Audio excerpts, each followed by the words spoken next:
जय हिंद दोस्तों। ज्ञानेंद्र के सेकेंड पार्ट में आपका स्वागत है। अभी तक अपन ने आंखों के बारे में चर्चा करी। अब जो सेंस ऑर्गन होते हैं उनके आगे के जो अंग होते हैं उनके बारे में अपन चर्चा करेंगे। ठीक है, इसमें अपने पास त्वचा बची है, कान बचा है, नाक बची है। ठीक है, और बाकी के और भी अंग अपन चर्चा करते हैं एक बार में। ठीक है, जीभ बची है। सबसे पहले अपन सेकंड नंबर त्वचा के बारे में चर्चा करेंगे। त्वचा मतलब स्किन होता है। स्किन क्या करती है? स्पर्श ज्ञानेंद्रिय बोलते हैं, मतलब किसी चीज को स्पर्श करना। जैसे अपन आपने देखा होगा जिनकी आंखें नहीं होती है, ठीक है, आंखें भी ज्ञानेंद्रिय अंग है। जिनकी आंखें नहीं होती वो भी सिक्के को पहचान लेते हैं, क्योंकि वो क्या करते हैं, उंगलियों से स्पर्श करते हैं।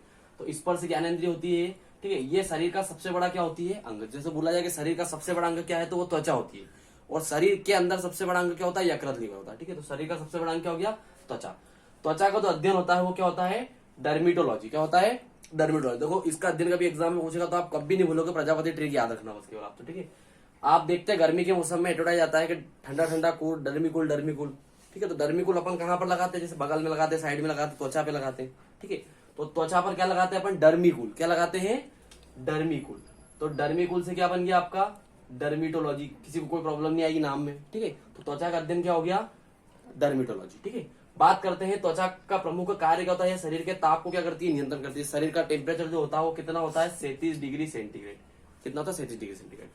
फेरेनहाइट में बात करते हैं तो 98.6 फेरेनहाइट होता है और 310 होता है केल्विन में। ठीक है, ये शरीर का टेम्परेचर होता है। ठीक है, तो शरीर के टेम्परेचर को वैसे तो ब्लड रहता है, ब्लड सर्कुलेशन जो चलता रहता है तो शरीर का टेम्परेचर बना रहता है। पर ये क्या करता है, जैसे अभी गर्मी का मौसम है तो आपके शरीर में टेम्परेचर बढ़ा तो शरीर से क्या निकलने लगता? पसीना निकलता। पसीना कहाँ से निकलता? त्वचा से। ठीक है, ये अपन पढ़ चुके हैं पहले। ठीक है, तो त्वचा से पसीना निकलता है और शरीर के टेम्परेचर को क्या करता है? नियंत्रित करता है। ठीक है, त्वचा का जो रंग होता है, जैसे किसी की त्वचा ज्यादा काली होती है, जैसे अफ्रीकन लोग देखते हैं तो काले होते हैं, अमेरिकन लोग देखते हैं गोरे होते हैं। ठीक है, तो त्वचा का रंग जो होता है किसके कारण होता है? मेलानिन के कारण। यदि ये मेलानिन अधिक होगा, क्या होगा? अधिक, तो रंग कैसा होगा? काला। और कम होगा तो कैसा होगा? गोरा। तो जो लोग गोरे होते हैं वो ज्यादा बीमार पड़ते हैं, ध्यान रखना। क्योंकि जो काला रंग होता है सूर्य से हानिकारक जो पराबैंगनी किरणें आती है उससे हमारी रक्षा करती है त्वचा से। ठीक है, तो त्वचा का रंग किसके कारण होता है? मेलानिन। इसको भी याद करने की कोई आवश्यकता नहीं, मैं ट्रिक बताऊंगा। ठीक है, शरीर जैसे अपन देखते हैं गर्मी के मौसम होते हैं, अपने को पसीना आता है, अपन हाथ पैर को ऐसे ऐसे घिसते हैं। कई लोग तो रगड़ना ले लेते, रगड़ने से घिसते, तो क्या निकलता है? त्वचा से मेल। क्या निकलता है? मेल। तो मेल से क्या बना? मेलानिन। किसी को कोई प्रॉब्लम नहीं। ठीक है, जीवन काल की बात करते हैं तो त्वचा का जीवन काल होता है वो कितने दिन का होता है? 27 दिन का, मतलब 4 सप्ताह का होता है। कितने का होता है? 4 सप्ताह त्वचा जीवित होती है, उसके बाद नहीं मर जाती, फिर नई कोशिका सेल्स बनती रहती है, कोई प्रॉब्लम नहीं। ठीक है, सबसे मोटी त्वचा। ठीक है, सबसे मोटी त्वचा एक तो हाथ की होती है और एक पैर के जो तलवे होती है उनकी होती है। ठीक है, और सबसे पतली त्वचा किसकी होती है? पलक की। देखना, आंखों को हाथ लगा के देखना, सबसे पतली त्वचा कहाँ की होगी? पलक की। ठीक है, इंपॉर्टेंट चीज है। बुढ़ापे में त्वचा पे झुर्री आ जाती है। ठीक है, बुढ़ापे में तो त्वचा में लटक जाती है त्वचा। ठीक है, क्यों लटक जाती है? क्योंकि बुढ़ापे में वसा की कमी हो जाती है। आ देखना, बुढ़ापे में व्यक्ति हट्टा कट्टा भी होगा तो एकदम ऐसा हो जाता है दुबला दुबला। उम्र बढ़ते जाएगी जैसे शरीर दुबला होते जाएगा, तो बुढ़ापे में त्वचा क्या होती है? लटक जाती है। किसके कारण? वसा की कमी के कारण। किसके कारण? वसा की। त्वचा की 5-7 परत होती है। ठीक है, केवल ध्यान रखने लायक, इतने कोई इंपॉर्टेंट चीज नहीं है। त्वचा कितनी परत होती है? 7। ठीक है, मनुष्य प्रतिदिन 1 से 1.5 लीटर पसीना निकालता है, वैसे उससे मात्रा में ज्यादा निकाल सकता है। जो प्रतिदिन पसीने की मात्रा होती है वो 0 से 14 लीटर। जैसे आपने कोई लोगों को देखा मेहनत कश होते हैं, ठीक है, तो खूब मेहनत करते हैं, खूब पसीना निकालते हैं, तो जो पसीना निकलता है वो 0 से 14 लीटर तक होता है। जिसमें जल की मात्रा होती है 98%, ये अपन पहले पढ़ चुके हैं, और 2% क्या होती है? अशुद्ध होती है। ठीक है, त्वचा का काम क्या होता है? ठंडे, गर्म, दर्द और संपर्क का क्या कराती है? अनुभव। ठंडे गर्म का संपर्क का अनुभव। जैसे ठंड का मौसम है तो अपने को ठंड लगती है तो अपन क्या करते हैं? त्वचा को ढक लेते हैं। 1 स्वेटर पहन लेते हैं, 2 स्वेटर पहन लेते हैं। ठीक है, लड़कियों को ठंड नहीं लगती, लड़की में वसा ज्यादा होती है इनके, इसी कारण उनको ठंड नहीं लगती है। ठीक है, आपने देखा होगा शादी ब्याह में बिल्कुल छोटे छोटे कपड़े पहनती है वो। ठीक है, ब्लाउज फटे फटे रहते जगह जगह से, फिर भी उनको ठंड नहीं लगती। और आदमी को देखना बिल्कुल टोपा मोपा मफलर मुंह भी बंधा हुआ, ठंड लगती है अपने को। ठीक है, तो क्या कराती है? ठंड का अनुभव। जैसे ठंड लगती है अपन बहुत सारा पहन लेते हैं। गर्मी का अनुभव, जैसे अभी गर्मी लग रही है तो त्वचा से क्या निकलने लगा? पसीना निकलने लगा। ठीक है, गर्मी का अनुभव। दर्द का अनुभव, चोट लगती है सबसे पहले त्वचा पे लगती है तो दर्द का अनुभव होती है। संपर्क, किसी का हाथों से अपन संपर्क करते हैं। ठीक है, किसी का जैसे कोमल हाथ लगता है, लड़के लड़की का कोमल हाथ ऐसा लगता है तो हाँ लड़की ने टच करा। ठीक है, तो संपर्क के कारण भी क्या होता है? त्वचा का अनुभव होता है। आगे और भी ज्ञानेंद्रिय के अंग है, उनके बारे में अपन चर्चा करते हैं। आगे अपन ज्ञानेंद्रिय का तीसरा जो अंग है कान। ठीक है, एयर बोलते हैं इसे। क्या बोलता है? श्रवण ज्ञानेंद्रिय। श्रवण मतलब सुनने के लिए। जैसे कोई भी चीज होती है, जैसे मैं ऐसे बजाता हूँ या कहीं पर भी, जैसे अभी कोई शादी ब्याह, अभी तो कोरोना काल चल रहा है, शादी ब्याह में पुलिस का सायरन जैसे बजता है, कभी सब घर में जो फटाफट लोगों को छत पे जाके बाहर देखते हैं तो आवाज कहाँ से? कान पे। तो कान क्या करते हैं? किसी भी चीज को सुनने का काम करते हैं, ठीक है। तो श्रवण ज्ञानेंद्रिय बोला जाता है, इसे क्या बोला जाता है? कर्ण बोलते, कर्ण बोलते, ठीक है। अब जो होता है ध्वनि का प्रभाव कान में कितने समय तक रहता है? वो रहता है 1/10 सेकंड तक। कितने समय तक रहता है? 1/10 सेकंड। एक बार फिजिक्स में इसमें आगे और भी रहती है कि ध्वनि तीव्रता का मात्रक जो होता है डेसिबल होता है।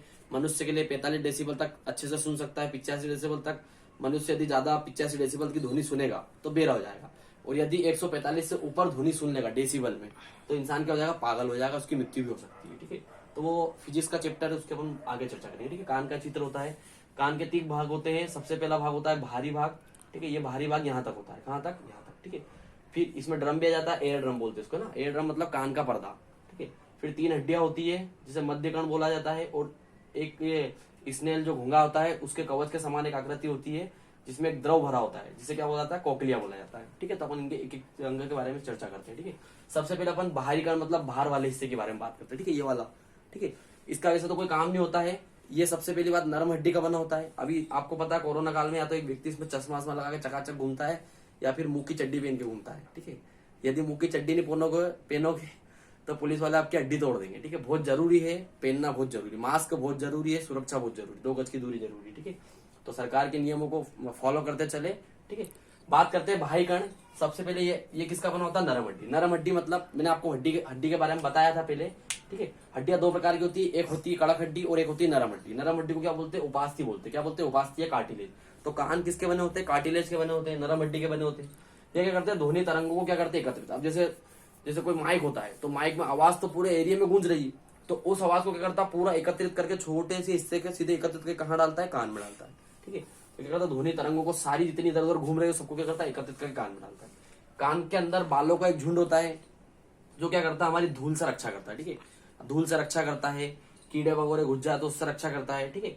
तो ये क्या करता है? हमारी रक्षा करता है, ठीक है। आगे बात करते हैं मध्य कर्ण। मध्य कर्ण में 3 हड्डी पाई जाती है, ये ऐसी होती है, ठीक है। ये बाह्य कान हो गया। इसके बाद ये जो होता है एयर ड्रम होता है, ठीक है। ड्रम कान का पर्दा बोलते हैं इसको, ठीक है। जिसमें आर्मी वगैरह में जो मेडिकल चलता है, अपनी आर्मी में मेडिकल होता है, तो उसमें यदि कान के पर्दे में छेद हो तो नहीं लेते। क्यों नहीं लेते? क्योंकि हो सकता है किसी प्रकार कोई विस्फोट हुआ या कुछ दुर्घटना हुई या कोई आवाज दे रहा है, मालूम पड़ा कह रहे साहब ऐसा कुछ विस्फोट हो गया ना, मालूम पड़ा साहब को सुनाई नहीं दे रहा, ठीक है। तो ऐसा नहीं होता। तो एयर ड्रम बिल्कुल आर्मी में मेडिकल होता है, इंसान को बिल्कुल परफेक्ट लेते हैं। तो कान का जो पर्दा होता है उसे क्या बोलता है? एयर ड्रम बोला जाता है, ठीक है। एयर ड्रम के बाद से 3 हड्डियां होती है जैसे आपको दिख रही है, ठीक है। छोटी छोटी 3 हड्डियां होती है। इनका जो ट्रिक है अपने पास होती है सिम। देखो सिम मोबाइल में लगाते हैं अपन, और मोबाइल में सिम लगा के मोबाइल को सीधे कहाँ लेके जाते हैं? कान पे। कहाँ लेके जाते हैं? कान पे। तो सिम से 3 हड्डी आपको याद रही। एस से बना आपका स्टेपिस, ठीक है। शरीर की सबसे छोटी हड्डी। शरीर की सबसे छोटी हड्डी कौन सी? स्टेपिस। सबसे बड़ी पैर की वो तो हड्डी नामक चैप्टर अलग ही है, ठीक है। बात करते हैं आई से बना इनकस, ठीक है। आई से क्या बन गया? इनकस, और एम से क्या बन गया? मेलियस। तो ये शरीर की कान की जो होती है 3 हड्डी होती है, 3 हड्डी इधर 3 हड्डी, टोटल कान में 6 हड्डियां होती है, ठीक है। स्टेप इसका एक और नाम होता है रकाब।